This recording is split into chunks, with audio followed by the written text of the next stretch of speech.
My name is Connell Mitchell. I'm 58 years old, retired electrician. The day we buried my wife, only 8 people showed up. Not one of my 4 kids was among them. Connor texted from the Bahamas. Couldn't make it, honeymoon emergency. Danny was in Vegas on business. Jenna had her husband's medical conference. Kelly couldn't leave Brandon's investor pitch. I stood alone beside Rose's grave, the woman I loved for 32 years. My 82-year-old neighbor, Mrs. Kowalski, came and cried with me. 3 old co-workers drove through the rain to pay respects. That evening, my phone rang. Conference call from all 4 kids. Nobody asked if I was okay. Nobody asked how the service went. Connor's first words, "Dad, we need to talk about the will now." That's when I decided. Let me tell you about the Mitchell family. 35 years ago, I met Rose at a diner in downtown Detroit. I was 23, fresh out of trade school, making $8.50 an hour wiring factory buildings. She was 21, working 2 jobs to put herself through nursing school. We got married 6 months later in her parents' basement. Honeymoon was a weekend camping trip because that's all we could afford. But we were happy. We had plans. Connor came first in 1989. Beautiful boy with his mother's eyes.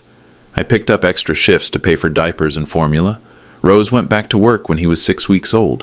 Danny followed 2 years later. Then Jenna, then Kelly. 4 kids in 7 years. Our little house got crowded fast. I started working weekends, then nights, then whatever overtime the union would let me take. Some months I was pulling 80-hour weeks, but every paycheck went to the same things. Mortgage, groceries, kids' clothes, savings for their college. Rose kept a notebook of every dollar we spent on the children. School supplies, sports equipment, birthday parties, Christmas presents. She'd write it all down in her careful handwriting. "Someday they'll understand what this cost us," she'd say. The kids grew up comfortable. Not rich, but they never went without. Connor played Little League. I coached his team for 6 years. Jenna took piano lessons. Kelly did gymnastics. Danny collected baseball cards. When Connor graduated high school, his grades were good enough for state college.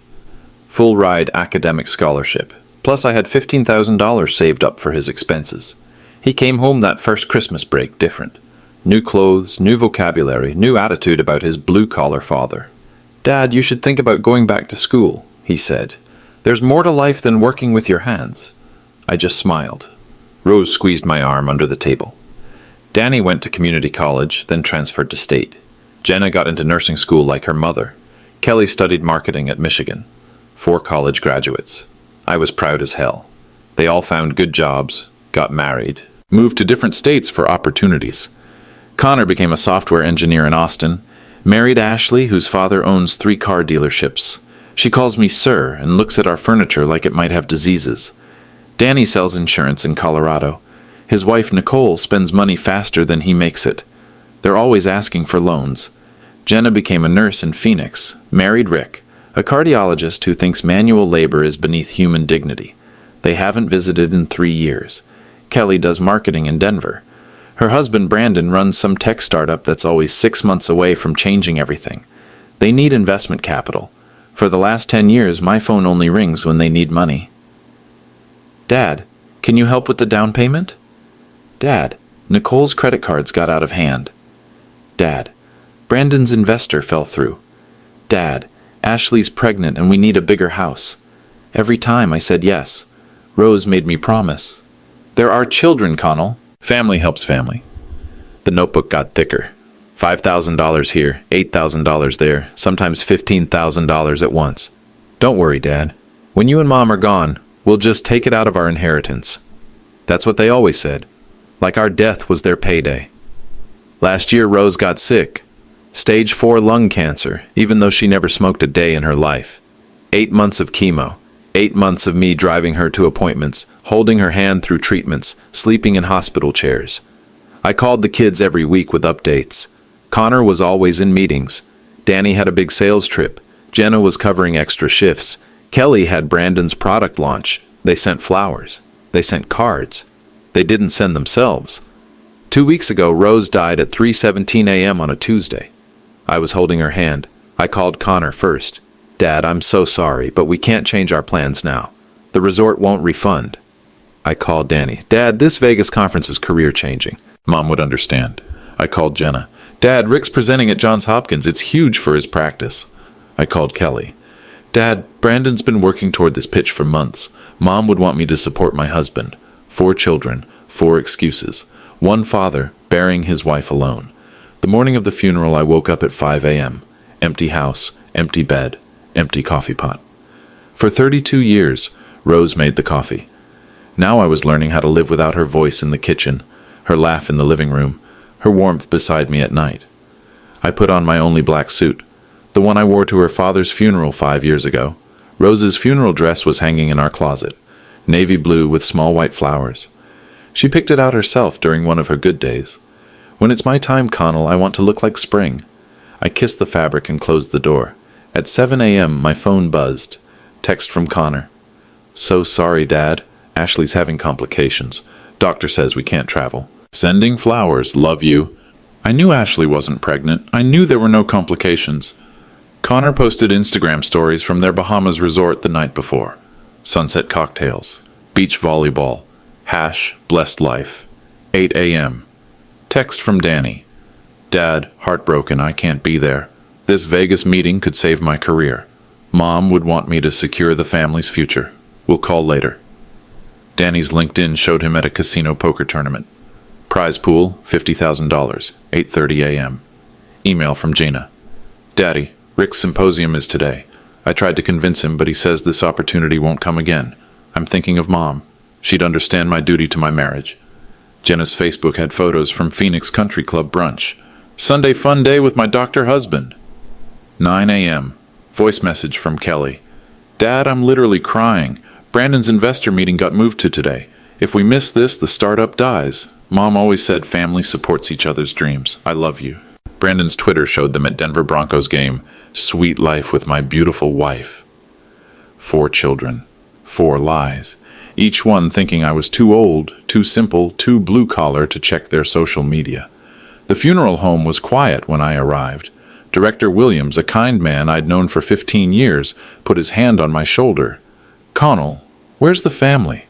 They couldn't make it. He didn't ask why. He'd been in this business long enough to know that sometimes the people who should care most care least. We held the service at 11 a.m. Mrs. Kowalski from next door came with her walker. She'd brought Rose soup every week during chemo. Bill Henderson and Joe Ramirez from the electrical union drove up from Toledo. We worked together for 20 years. Pastor Morrison conducted the service. He'd married us, baptized our children, counseled us through Rose's illness. 3 neighbors from our street attended, people who waved at us for decades, who borrowed tools and returned casseroles. The florist delivered arrangements. Beloved mother, Connor and Ashley. Until we meet again, Danny and Nicole, forever in our hearts, Gina and Rick, loving Mom, Kelly and Brandon, beautiful flowers, expensive flowers, nobody to see them but strangers and neighbors. I gave a eulogy to 8 people about a woman who deserved 800. Rose Mitchell was the heart of our family. She believed in second chances, in forgiveness, in the power of love to heal any wound. She raised 4 children who she hoped would carry these values forward. My voice cracked. Mrs. Kowalski wiped her eyes. She died believing her children would honor her memory by taking care of each other and their father. Pastor Morrison nodded. Bill Henderson cleared his throat. Today she would want us to remember that family isn't just blood. It's the people who show up, the people who stay, the people who prove their love through presence, not presence. We lowered Rose into the ground at 12:30 p.m. Mrs. Kowalski hugged me. Connell, you call me if you need anything. Bill Henderson shook my hand. Rose was a saint, brother. Joe Ramirez pressed a folded envelope into my palm. For whatever you need. I drove home alone. The house felt different. Smaller, colder. I sat in Rose's chair and opened Joe's envelope. $500 cash and a note. She was proud of you. We all are. At 6 p.m. my phone rang. Unknown number, but caller ID showed conference call. I answered. Dad? Connor's voice. We're all here, me, Danny, Jenna, and Kelly. Hey, Pop. Danny's voice was loud, like he was in a casino. Hi, Daddy. Jenna sounded distant, distracted. Dad, we're so sorry about today. Kelly's voice was crisp, businesslike. How was the service? Connor asked. It was beautiful. 8 people came. Silence. Well, Connor cleared his throat. The important thing is that Mom's at peace now. Right, Danny agreed. She wouldn't want us dwelling on sadness. Daddy, Jenna jumped in. Rick thinks we should discuss practical matters. You know, Mom's final wishes. What Jenna means, Kelly interrupted, is that we should talk about the will. More silence. Kids, I said slowly, your mother died Tuesday. We buried her 6 hours ago. We know, Dad, Connor said, but life has to go on. Mom would want us to be smart about finances. She left everything to you, right? Danny asked. And you'll distribute it fairly among us 4? I mean, Jenna added, you're older now. Managing money might be stressful. Brandon has investment experience, Kelly offered. He could help manage the inheritance. I looked around my empty living room. Rose's reading glasses on the coffee table. Her bookmark still in the novel she'd never finish. How much are we talking about, Dad? Connor asked. Ballpark? I closed my eyes. Dad? You there? I'm here. So what's the number? Danny pressed. The life insurance alone must be substantial. Plus the house, Jenna calculated. And your retirement savings. And the investments, Kelly added. Brandon says blue chip portfolios are worth more than most people realize. I set the phone on Rose's favorite doily and stared at it. 4 voices talking at once. Planning my wife's money before her grave dirt had settled. Planning my money while I sat alone in the house I'd paid for. Dad? Connor called out. Dad? I picked up the phone. I need to think about this. Think about what? Danny asked. Mom left it to you. You leave it to us. Simple. Nothing's simple anymore. I hung up. That's when I decided. You want to know what $590,000 looks like in a working man's life? Let me break it down. 1987 to 2022. 35 years of electrical work. Every morning at 5:30 a.m. Every paycheck split the same way. 40% bills, 30% savings, 20% kids, 10% for Rose and me. We never bought new cars. I drove a 1994 Ford pickup for 18 years. Rose had a 1999 Honda Civic that I kept running with junkyard parts and YouTube tutorials. We never took vacations. Not real ones. Sometimes we'd drive to Lake Michigan for a weekend. Pack sandwiches, sleep in a tent, pretend we were somewhere exotic. The kids got new school clothes every August.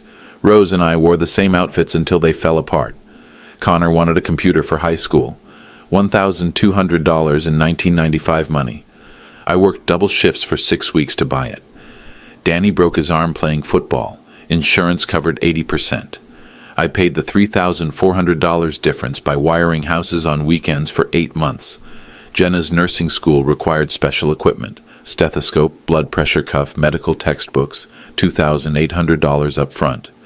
I borrowed against my 401k. Kelly wanted to study abroad junior year. Program cost $15,000. I took a second job driving delivery trucks every Christmas, birthdays, graduations. I kept Rose's notebook after she died. Connor's wedding. $8,000 contribution for family honor. Danny's debt bailout. $12,000 for credit cards and car loan. Jenna's house down payment. $25,000 to get started in life. Kelly's startup investment. $18,000 for Brandon's revolutionary app Total, given to children in 10 years. $63,000. Total returned, $0. We'll pay you back from the inheritance, Dad. That's what they always said. Like I was a bank that printed money instead of a man who earned it. You know what I never told them? The life insurance Rose and I bought cost us $340 every month for 25 years. That's $102,000 in premiums. We ate generic cereal so they could have name brand everything. We kept the heat at 65 degrees in winter while paying for their warm apartments. We drove cars with duct-taped seats while financing their college educations. The house they assume they're inheriting? I've painted it myself 12 times, replaced the roof twice, fixed the plumbing, electrical, and furnace with my own hands. Market value today, $320,000. My sweat equity, priceless. The retirement savings they're counting on? Built from overtime pay I earned instead of attending their school plays, sports games, and family dinners. Every extra hour at work was an hour away from watching them grow up. I missed Connor's first steps because I was rewiring a factory. I missed Danny's Little League championship because I was installing emergency power systems. I missed Jenna's nursing school graduation because I was working a weekend job to pay for Kelly's wedding. I missed 35 years of small moments to build their futures. And when Rose got sick, when she needed me most, I finally stopped. I retired early, took the pension penalty, lost $180,000 in future earnings so I could drive her to chemo, hold her hand during radiation, sleep in hospital chairs. The kids knew I was sacrificing my financial future. "Don't worry, Dad, we'll take care of you when Mom's gone." But they couldn't take care of her while she was dying. Too busy with their careers, their spouses, their opportunities. I have the emails, the text exchanges, the voice messages. March 15th. Connor. Dad can't visit this weekend. Ashley's baby shower. March 15th. Rose's oncology appointment. Tumor markers rising. April 3rd. Danny. Sorry, Pop. Big sales conference in Miami. April 3rd. Rose's first day in ICU. May 20th. Jenna. Rick booked us a couples retreat. Need time to reconnect. May 20th. Rose's worst chemo reaction. Hospitalized for dehydration. June 12th. Kelly. Brandon's launching beta version. I'm his only marketing person. June 12th. Rose's last good day. She asked me to call the kids. They were all too busy for a woman who had never been too busy for them. But they had time to plan her inheritance. Conference calls about investments, emails about tax implications, text threads about fair distribution. While I was buying adult diapers and liquid nutrition drinks, while I was learning how to give insulin shots and manage pain medication, while I was watching the strongest woman I knew become fragile as tissue paper. They planned the division of her life insurance like a corporate merger. $590,000 split 4 ways, $147,500 each, plus their share of the house, $80,000 each, plus my retirement savings, $23,750 each, plus her jewelry and personal items. Appraised value divided equally. They had spreadsheets, they had meetings, they had everything except the decency to visit their dying mother. The last time Connor saw Rose alive was Christmas 2021. 15 months before she died. The last time Danny visited was Thanksgiving 2020. 26 months. Jenna came for Father's Day 2021. Stayed 4 hours. Left because the kids had soccer. Kelly hasn't been home since her wedding in 2019, but they all knew exactly how much money she was worth, and exactly how soon they could get it. The night before Rose died, she was delirious from morphine, talking to people who weren't there. "Connor, are you here, sweetheart? Danny, I made your favorite cookies. Jenna, did you pass your boards? Kelly, are you happy, baby?" I held her hand and played along. "Yes, Mom, we're all here. We love you." Her last words were about them. "Take care of my babies, Connell. They're good kids. They just forgot how to come home." She died believing they would remember. She died believing love was enough. She died believing family meant something more than money. I kept believing it too, until that conference call. "How much are we talking about, Dad? What's the timeline for distribution?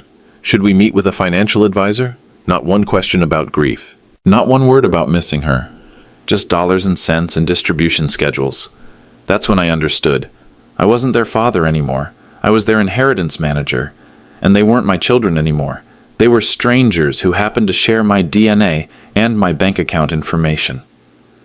Rose spent 35 years teaching them about love, sacrifice, and family loyalty. They spent 35 years learning about entitlement, expectation, and emotional distance. I taught them the value of hard work by working myself to exhaustion. They learned that money appears when you need it, like magic. Rose showed them unconditional love and forgiveness. They showed us conditional respect based on financial benefit.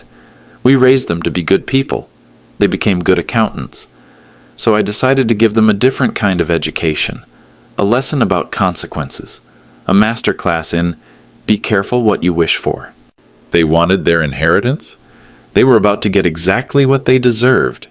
That night, I sat in Rose's chair with her notebook. 35 years of entries. Every dollar we spent raising 4 children who couldn't be bothered to attend their mother's funeral. I did the math.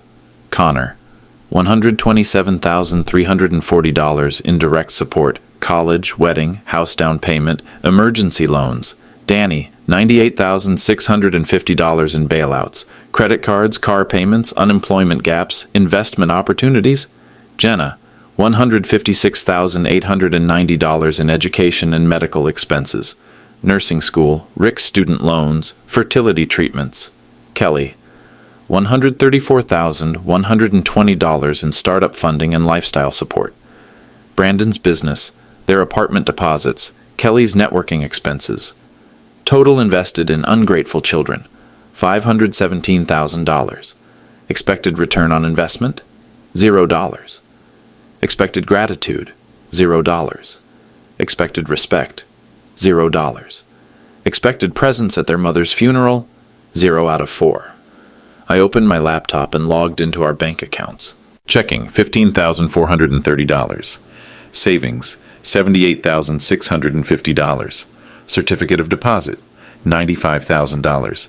Life insurance payout, pending, $590,000.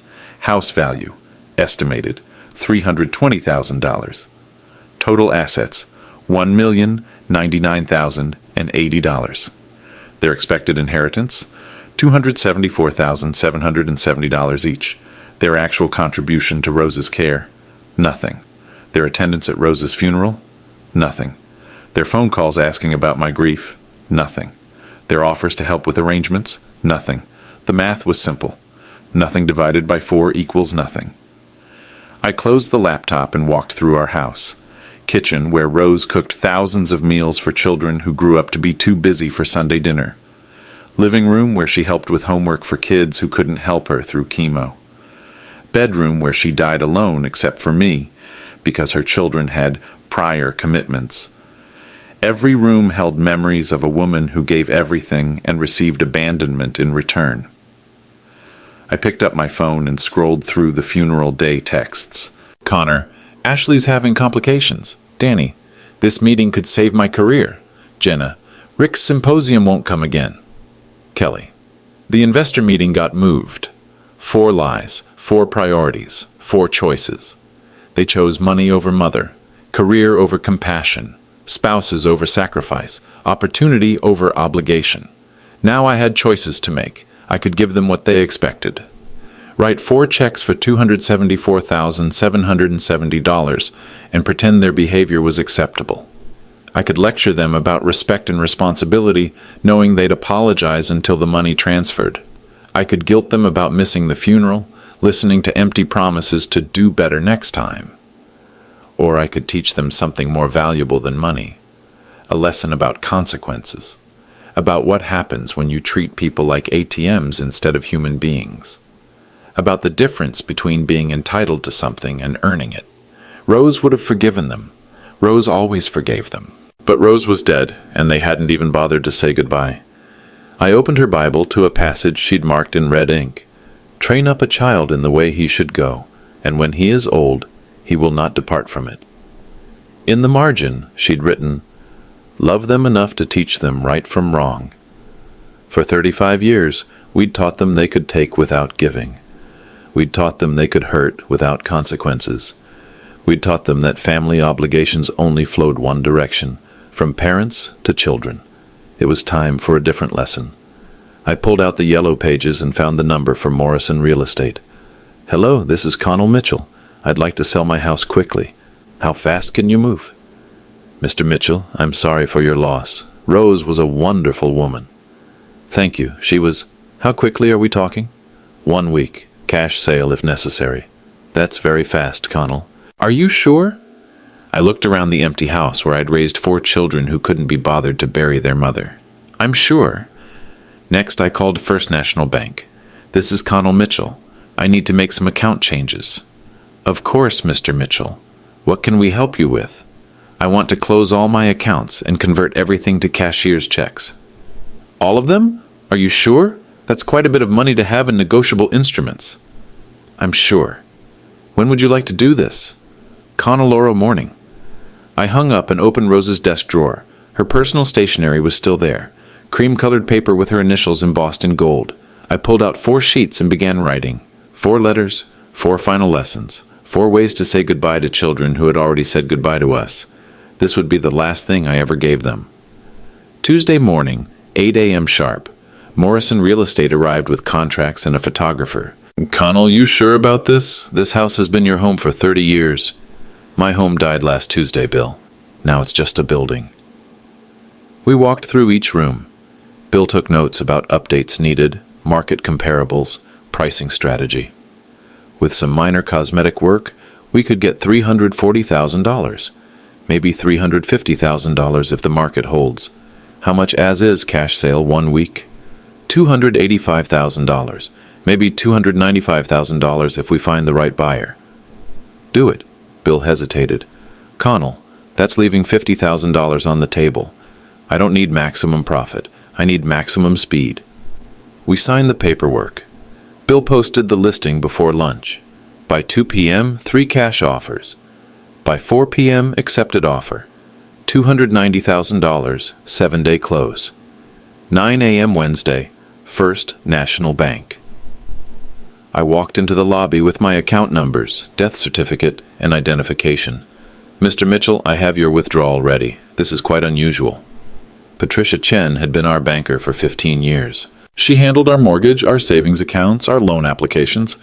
Patricia, I appreciate your concern, but it's my money.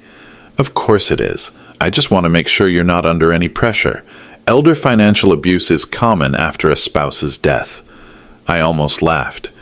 The only people pressuring me are my children, and they're about to learn what pressure really feels like.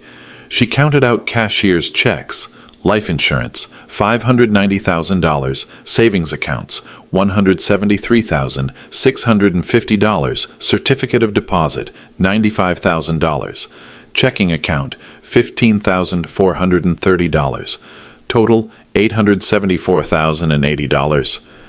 Where would you like these delivered? I'll carry them. Mr. Mitchell, that's nearly $1 million in negotiable instruments. I'm aware of that. I folded the checks into my jacket pocket and walked out. My phone had been ringing all morning. Connor, 6 missed calls. Danny, 4 missed calls. Jenna, 8 missed calls. Kelly, 11 missed calls. Text messages piling up. Connor, Dad, tried calling. Need to discuss Mom's estate planning. Danny, Pop, we should meet this weekend. Financial advisors have questions. Jenna, Daddy, Rick found a great estate attorney. Can you call back? Kelly, Dad, Brandon's accountant wants to discuss tax implications, very time sensitive. I turned off my phone. Thursday, storage unit rental. I packed Rose's personal items, photo albums, jewelry, letters, her Bible with margin notes about our children, everything that meant something to her heart instead of her bank account. The kids could have the furniture. It was just stuff. Friday, legal documents. Attorney Susan Walsh had drafted our original will 20 years ago. Connell, are you certain about these changes? Susan, my wife died last Tuesday. My children couldn't attend her funeral because they were on vacation. I see. Yesterday they called wanting to discuss the estate timeline. Not one of them asked how I'm coping. That's unfortunate. It's clarifying that we spent 2 hours revising beneficiaries. The house sale proceeds would go to St. Mary's Cancer Research Fund, in Rose Mitchell's name. The life insurance would establish a scholarship for trade school students, the Rose Mitchell Scholarship for working families.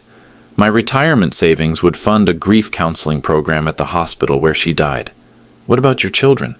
They'll receive something, not what they expect. Saturday morning. The phone calls started early. Connor, Dad, we know you're grieving, but avoiding us isn't healthy.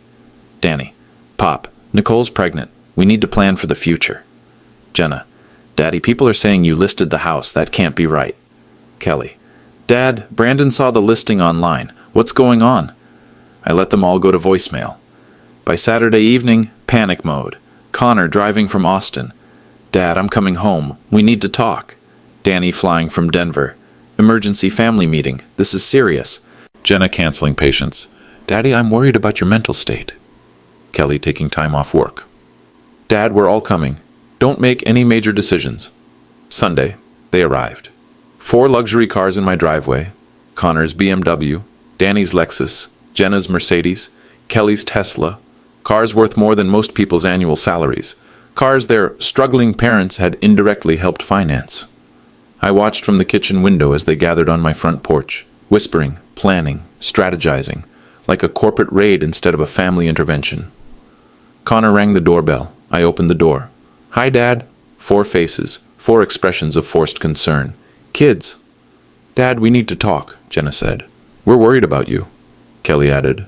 Making big decisions right after Mom's death isn't smart, Danny explained. We're here to help, Connor concluded. I looked at my children. Successful, educated, articulate adults. Strangers who shared my DNA. Come in. We sat in the living room where they'd grown up, where they'd opened Christmas presents, done homework, brought dates to meet their parents, where they hadn't set foot in years. Dad, Connor started, we know you're hurting. Are you? I interrupted. Are we what? Hurting about your mother's death. Silence. Of course we are, Jenna said carefully. We all loved Mom, Kelly added. She was a wonderful woman, Danny agreed. Then why weren't you at her funeral? More silence. Dad, we explained, Connor began. You lied. I pulled out my phone and opened their social media accounts. Connor's Instagram, Bahamas resort photos timestamped during the funeral. Danny's LinkedIn, Vegas casino check-ins. Jenna's Facebook, Phoenix Country Club brunch. Kelly's Twitter, Denver Broncos game selfies. 4 lies, 4 betrayals, 4 choices to prioritize yourselves over your dying mother. Their faces changed. Surprise, embarrassment, calculation. Dad, social media doesn't tell the whole story, Kelly said. Neither do your excuses. I stood up. Your mother spent 8 months dying. 8 months hoping you'd visit. 8 months making excuses for why you were too busy. We tried, Jenna protested. You tried nothing. You gave nothing. You came for nothing except money. That's not fair, Danny said. What's not fair is burying your mother alone while her children party in different time zones. Connor stood up too. Dad, you're upset. We understand. But destroying your financial security won't bring Mom back. Neither will giving it to people who couldn't be bothered to say goodbye to her. I walked to the kitchen and returned with 4 envelopes. Your inheritance. 4 faces lit up. That's exactly what I expected. Connor reached for his envelope first. Always the oldest, always the leader, always assuming he deserved the largest share. He tore it open and pulled out a cashier's check. His face went white. Dad, this is $100, I said. Your share of the inheritance. Danny grabbed his envelope. Same amount. Jenna and Kelly opened theirs simultaneously. 4 checks. 4 identical amounts. $100 each. This is a mistake, Jenna whispered. No mistake. Dad, where's the rest? Connor demanded. What rest? The life insurance, the house sale, your savings. Not your business anymore. Kelly stood up, waving her check. This is insane. You can't just... Can't what? Decide how to distribute my own money? It's not just your money, Danny interrupted. Mom left it to you for us. Really? Show me where she wrote that. Silence. Because I have her will right here. I pulled out the legal document. Everything goes to the surviving spouse. That's me. With full discretion over distribution. Connor was pacing now. Dad, you're not thinking clearly. Grief makes people do crazy things. Like missing your mother's funeral. We explained that. You lied about that. Okay, fine, Danny exploded. We should have been there. We screwed up, but punishing us financially won't solve anything. You think this is punishment? What else would you call it? Jenna demanded. Education. I sat back down in Rose's chair. For 35 years, your mother and I taught you that actions have no consequences, that family obligations only flow one direction, that you could take without giving, hurt without apologizing, neglect without penalty. That's not true, Kelly protested. Isn't it? When did you last visit before your mother got sick? Kelly looked at the floor. When did you last call without needing money? Dad, Connor started. When did you last ask about our health, our happiness, our needs? No answers. I worked 2 jobs so you could go to college, missed your games, your plays, your graduations because I was earning money for your futures. We appreciate that, Jenna said. Do you? Then why couldn't you take 1 day off work to bury the woman who sacrificed everything for you? It's complicated, Danny mumbled. No, it's simple. You had a choice. You chose yourselves. Connor stopped pacing. Okay, we made mistakes. But Dad, you're talking about $1 million. Almost exactly. You can't just give it away. Why not? Because we're your children. Are you? The question hung in the air like smoke. When was the last time any of you acted like my children instead of my creditors? That's not fair, Kelly said. Fair? I stood up again. Let me tell you about fair. I walked to the kitchen and returned with Rose's notebook. Fair is working 80-hour weeks so you could play Little League. I read from the pages. Connor's college fund, $43,000. Connor's wedding contribution, $8,000. Connor's house down payment, $25,000. Connor's emergency loans, $12,000.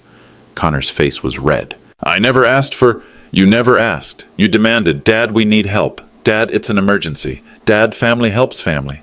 I turned pages. Danny's debt bailout, $15,000.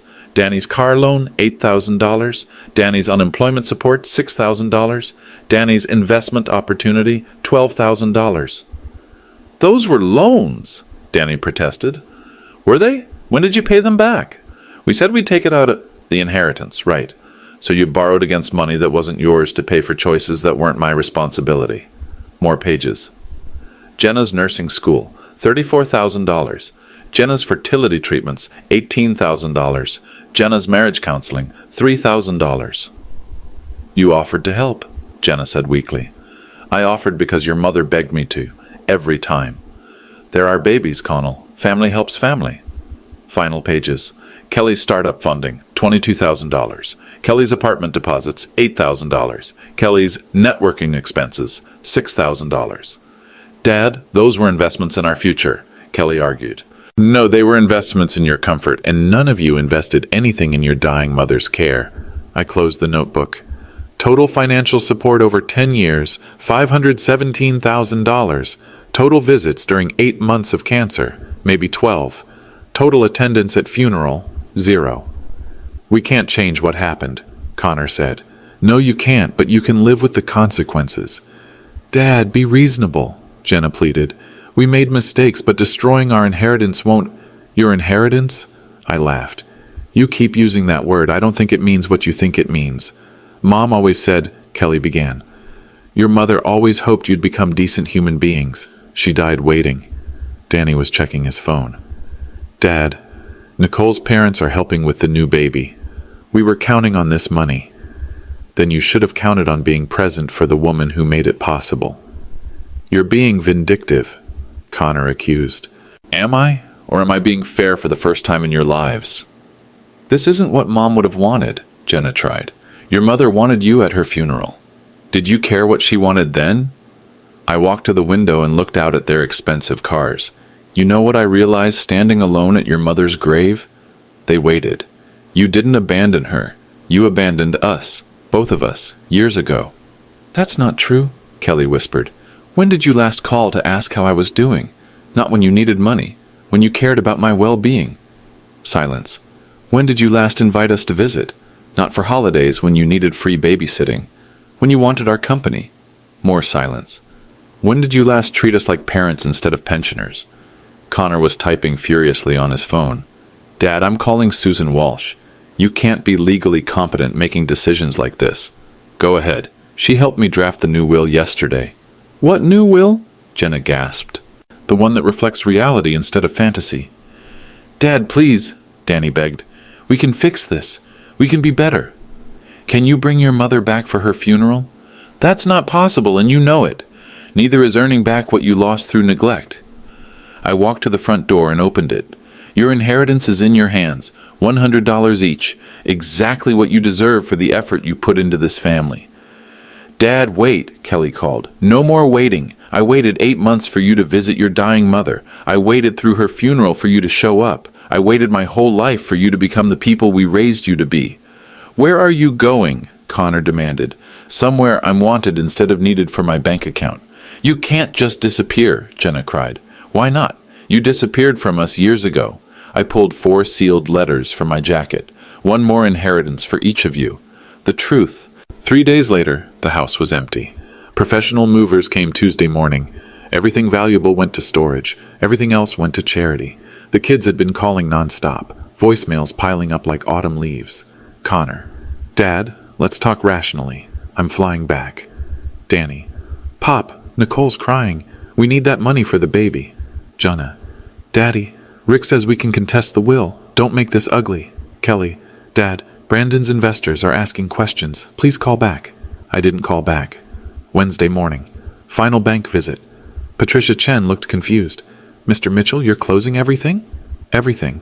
Where should we send statements? You won't need to. I'm starting fresh. Can I ask where you're going? Somewhere warmer. I had already wired the money ahead. St. Petersburg, Florida. Small coastal town where 3 of my old union buddies had retired. Good people. Real friends. The kind who showed up for funerals. Thursday. The letters. I mailed them from the post office downtown. 4 identical addresses, 4 different states, 4 final lessons. Each envelope contained 3 pages of handwritten truth. The same truth Rose had been too kind to tell them. The same truth I'd been too afraid to teach them. Friday morning, I loaded my pickup truck. 2 suitcases, 1 toolbox, photo albums of Rose, her Bible with the margin notes. Everything that mattered fit in the back of a 1994 Ford. I drove past the cemetery where Rose rested. I'm sorry, honey. I know you wanted me to forgive them. The headstone read, Rose Mitchell, beloved wife and mother, 1,967 to 2,024 inches. But love without consequences isn't love. It's enabling. I placed fresh flowers by her grave. They'll be okay. They're smart, educated, successful adults. They just need to learn how to be decent human beings. Maybe someday they'll understand what you were worth. I drove out of town the same route I'd driven to work for 35 years, past the factories where I'd wired electrical systems, past the union hall where I'd fought for better wages and benefits, past the technical college where I'd learned my trade, past the life I'd built for children who couldn't be bothered to attend their mother's funeral. My phone rang as I crossed the state line. Connor again. I answered. Dad, where are you? Driving. Driving where? Away. Dad, come home. We can work this out. I am home, or I will be. What about the house? Sold. What about your money? Donated. Silence. Dad, you can't be serious. Dead serious. But what about us? I almost laughed. What about you? We're your children. No, you're my creditors, and your account is closed. Dad, please. I hung up and turned off the phone. 800 miles later, St. Petersburg, Sunset Mobile Home Park, Lot 47. Bill Henderson was waiting in my driveway with a beer and a smile. Connell, about time, brother. We shook hands like we had 1,000 times before. Rose always said this place would suit you, he said. She was right about most things. How are you holding up? Better than expected. The kids? Learning life lessons. Bill nodded. He'd raised children too. Some turned out grateful. Some didn't. Well, Joe's making dinner. Maria wants to hear all about Rose's garden. And Pete's got a poker game Thursday if you're interested. I looked around the small community. Modest homes, friendly faces. People who worked hard, saved carefully, and showed up when it mattered. Sounds perfect. Oh, this came for you? Bill handed me an envelope. Return address. Mitchell Family Trust. My new attorney confirming the final transfers. $590,000 to the Rose Mitchell Memorial Cancer Research Fund. $320,000 to the Rose Mitchell Scholarship for Trade School Students. $95,000 to the Rose Mitchell Grief Counseling Program. $15,000 to maintain her grave in perpetuity. Total left for the man who earned it. $0. Total left for the children who expected it. $400. Total left for the people who deserved it. $1,020,000. Perfect math. Saturday morning, first day of the rest of my life. Coffee on the porch, newspaper, no schedule to keep, no ungrateful children to support, no guilt about putting myself first, no regret about choosing dignity over family dysfunction. My phone had 17 new voicemails. I deleted them without listening. Some lessons take time to learn. Some children need space to grow up. Some fathers need distance to remember their worth. The sun rose over Tampa Bay like a promise. A new day, a new life, a new understanding of what family actually means. It means showing up. It means being present. It means earning love instead of expecting it. My children never learned those lessons, but it wasn't too late for them to start. 3 pages, handwritten on Rose's personal stationery, delivered to 4 addresses in 4 states. The same message, word for word. Dear child, I'm writing this letter from your mother's desk, using her favorite pen. She died believing you would change, believing love was enough to heal the distance between us, believing family was more than biology and bank accounts. I'm writing because she can't, and because you need to hear what she was too kind to say. For 35 years, we raised you with unconditional love. We gave you everything we had, our time, our money, our dreams, our health. We worked extra shifts to buy your school clothes. We skipped vacations to pay for your college. We borrowed against our retirement to fund your weddings, your houses, your mistakes. We said yes every time you called needing help. We said nothing when you never called just to talk. You took our generosity for granted. You confused our love with obligation. You treated us like a bank that never closed instead of parents who were growing old. When your mother got sick, we learned who you really are. Not our children, not loving adults who remembered their roots, but strangers who shared our name and our checkbook information. 8 months of cancer, 8 months of hoping you'd visit, 8 months of making excuses for your absence. They're busy, your mother would say. They have their own lives. They'll come when they can, she'd whisper during chemo. They love us, she'd cry during the worst days. They just forgot how to show it. She died still making excuses for you. I won't. The day we buried her, the woman who gave birth to you, nursed you through childhood illnesses, cheered at your graduations, cried at your weddings, you were all somewhere else. Somewhere more important than saying goodbye to the person who loved you most. You chose vacations over vigilance, career advancement over compassion, spouse commitments over sacred obligations. You chose yourselves. That choice revealed your character more clearly than 30 years of Sunday dinners ever could. I'm not angry. Anger requires caring about someone's opinion. I'm not hurt. Hurt requires expecting better from people. I'm simply awake. Awake to who you became when we weren't watching. Awake to what matters when everything else falls away. Awake to the difference between earning love and inheriting money. You expected an inheritance because you existed, not because you earned it. You expected forgiveness because we're family, not because you deserved it. You expected business as usual because that's how it always worked. But your mother's death changed the rules. When the only person who always defended you is gone, you discover how indefensible your behavior really was. The money you're not getting?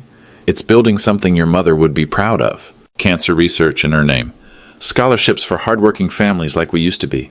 Grief counseling for people who show up when it matters.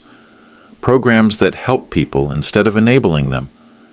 Your $100 inheritance is the exact value of your contribution to your mother's final 8 months. It's what you earned through presence, compassion, and care. It's what you deserve for putting family first when family needed you most. I'm not trying to hurt you.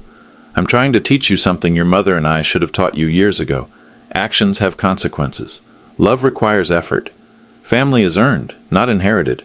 Respect goes both directions. Some bridges once burned can't be rebuilt. I don't know if you'll learn these lessons. I don't know if you're capable of change. I don't know if the people you've become can remember the children you used to be. But I know this. Your mother loved you enough to hope you'd grow into decent human beings. I love you enough to let you face the consequences of not becoming them. Maybe losing everything will teach you what having everything should have taught you. Maybe being abandoned will help you understand what abandonment feels like. Maybe being disappointed will show you how many times you disappointed us. Or maybe not. Maybe you'll blame me instead of examining yourselves. Maybe you'll play victim instead of taking responsibility. Maybe you'll contest the will instead of questioning your choices. That's your decision, just like missing your mother's funeral was your decision. Just like 30 years of taking without giving was your decision. Just like calling about inheritance before asking about grief was your decision. I hope someday you become the people your mother died believing you could be. I hope someday you understand what you lost when you lost her. I hope someday you learn to show up. But I won't be waiting to find out. I'm 58 years old. I have maybe 20 good years left. I'm going to spend them with people who value my presence more than my presence. People who call because they care, not because they need. People who show up when it matters. People who understand what your mother knew. Love isn't money. Family isn't inheritance. Being present is the only gift that actually matters. Goodbye, Dad, P.S. Your mother's grave is at Hillcrest Cemetery, Section C, Lot 47. In case you ever decide to visit. 6 months later, Tuesday morning in paradise. I sat on my small porch in St. Petersburg, watching pelicans dive for breakfast in Tampa Bay. Coffee tasted better when you didn't have to share it with guilt. Silence felt peaceful when it wasn't filled with ungrateful voices asking for money. Retirement meant something different when you retired from obligation instead of just employment. Bill Henderson walked over with his morning newspaper. "Connell, you see this?" He handed me the local section. Small headline, bought Connell of page 3. Local Cancer Research Fund receives major donation. The Rose Mitchell Memorial Fund at St. Mary's Hospital announced a $590,000 donation to support lung cancer research. The fund, established by widower Thomas Mitchell, honors his late wife's 8-month battle with the disease. "Mrs. Mitchell would be proud," said Dr. Jenna Chen, oncology director. "This donation will fund research for families facing similar battles." The Rose Mitchell Scholarship Program has also awarded its first grants to 12 students entering trade school programs. Recipients receive full tuition plus tool allowances. "She believed in the dignity of work," Mitchell said. "These kids will build America's future with their hands, just like their parents did." I smiled. Rose would have loved seeing her name help other families. "Good work, brother," Bill said. "It's what she would have wanted." "What about the kids? They ever contact you?" I pulled out my phone. 17 missed calls yesterday, 23 the day before. They're persistent. You ever answer? No point. Some lessons take longer than others. Bill nodded. At 67, he'd seen plenty of family dysfunction in his union days. "My oldest didn't speak to me for 3 years, he said. Thought I was too strict about his drinking." "What happened?" "His daughter asked why Grandpa never visited. He realized maybe I wasn't the problem." "Did he apologize?" "Better. He got sober. Been 12 years now." Bill finished his coffee. "Sometimes you gotta let them fall before they learn to stand." After he left, I opened my laptop and checked email. 5 messages from Connor, 3 from Danny, 8 from Jenna, 12 from Kelly. Subject lines: "Dad, please call back. We need to talk. This has gone too far. Legal action if necessary. I'm sorry. Mom wouldn't want this. Please come home." The messages had evolved over 6 months. First anger and threats, and then bargaining and promises. Now, regret and pleading. Maybe they were learning, maybe not. Either way, it wasn't my problem anymore. My problem was deciding whether to go fishing with Joe or help Maria plant her new garden. Real problems. Pleasant problems. Problems that didn't require sacrificing my dignity or enabling bad behavior.